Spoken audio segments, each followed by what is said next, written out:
እዚህ ጋር የሆነ ሆቴል ነው የሚገርም ሆቴል እዚህ ጫካው ጫፍ ላይ ከዛ እንትን ሻወር ያለው ምናምን ይሆናላ። ሰው ስፖርት ሰርቶ ሲመጣ እዚህ ጋር የሚገርም ጁስ ያለበት ሜዲቴሽን ቦታ ያለበት አርምሞ ራሱ የሆነ በቃ ከራስ ጋር የሚኮንበት ክላስ ያለው ነው።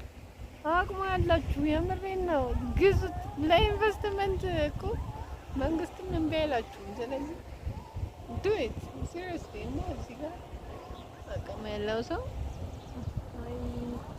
ወይ አበድሩኝ። እኔ እንትን ብየዋለሁ ኦልሬዲ ዲዛይን አድርጌዋለሁ።